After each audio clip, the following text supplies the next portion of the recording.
Hi everyone, I'm Casey Williams. To call the Lexus ES350 nothing more than a dressed-up Camry would be a disservice to the car. It may be a little bit truthful because much of the car is based on the Camry, but there's so much more about it that makes it a Lexus. It fits right between the smaller IS and the bigger GS. Let's go take a look at it and see why this Toyota Camry really is a better Lexus.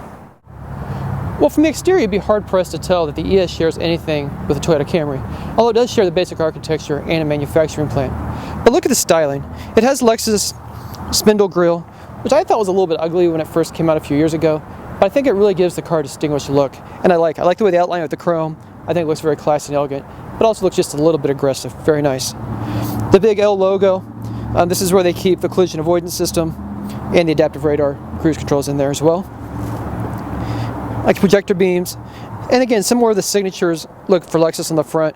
LEDs here for the driving lights, fog lamps down below.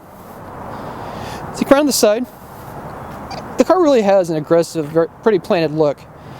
And to my eyes, it looks very similar to the bigger rear drive GS, although this is a front wheel drive car. Very similar look to the car. Very sleek body, 0.27 coefficient of drag. Again, for a mid-sized luxury car, that's fairly aerodynamic. Come around the back of the car. Again, it just looks very sleek, very elegant, very Lexus. They're very consistent over time with the look of the car, and I think that helps them retain some resale value as well, and customers tend to like it. Twin exhaust outlets, very nice. I like the chrome detailing. Again, gives a little bit of an upscale look without being overly done. Pretty roomy trunk. It's got a pass-through in the armrest. You can get all the luggage you need to in there to get away for a week. Well, Lexus is all about a refined driving experience, and the powertrain of this car delivers that. It's a 3.5-liter V6, delivers 268 horsepower, gets 21 miles per hour in the city, 30 on the highway. And that connects to the front wheels through a 6-speed automatic transmission. This car does not have all-wheel drive.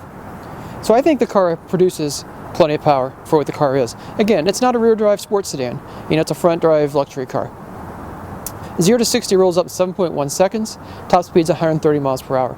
So again, it's very competent performance for a car in this class.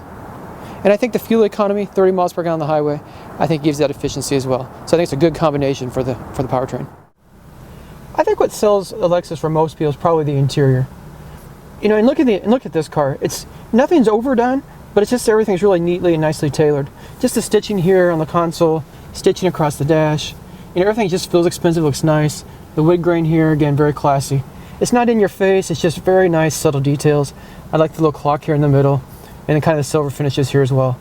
Again, gives a little bit of a high-tech feel to the car. I like the way the seat feels. The leather feels like it's been tanned in a tobacco barn. It just feels very nice. Just has a really unique texture to it.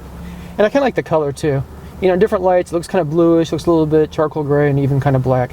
I think, again, very nice. So this car has dual-zone automatic climate control on it.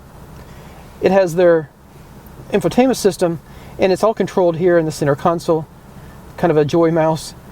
And the way it works, you just put on different things on the screen, you click on it like a mouse, and it goes to different functions. So here's media, radio, nav, climate control setup, all that's right here on the screen. This car does have the Mark Levinson audio system, which I think is absolutely fantastic. It's among the best of any audio system ever put in a car. It sounds beautiful. And some of the things this car has forward collision alert system with pedestrian detection, has adaptive cruise control, keeps a safe distance on the highway, has blind spot warning, rear cross path detection, and also blind spot detection. So a good array of safety systems.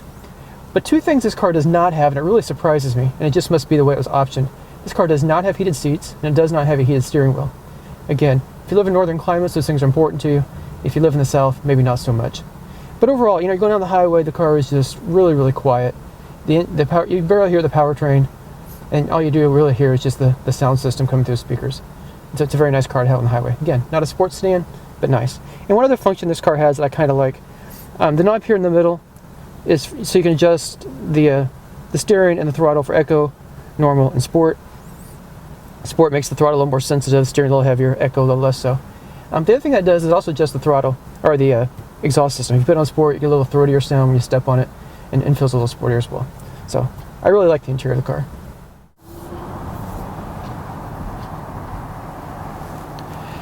I like the Toyota Camry. In fact, I drove a brand new one just last week. But this car is so much more than that. It just feels quieter, feels more refined. You get the V6 engine in it. The interior smells just absolutely beautiful. It's neatly tailored. The sound system's great. So it's just a lot more comfortable, a lot more expensive feeling car all the way around. And I think it really is a nice upgrade to the car. But the things that you get that are shared with the Camry that are very nice, it's a front-wheel drive car. It's easy to drive. It's probably not going to cause you much hassle. And like a lot of owners, you'd probably buy one again and again and again because you just like the car. Well, let's talk about pricing. This car starts just under $39,000, $38,900 in fact. This one, as equipped, $46,058. And I think at that price, it's kind of getting at the upper end for a mid-sized front-drive luxury car. But I think you'll find that it feels like a car that's in that price category. Well, next week we'll have another fun car. And until then, storm forward.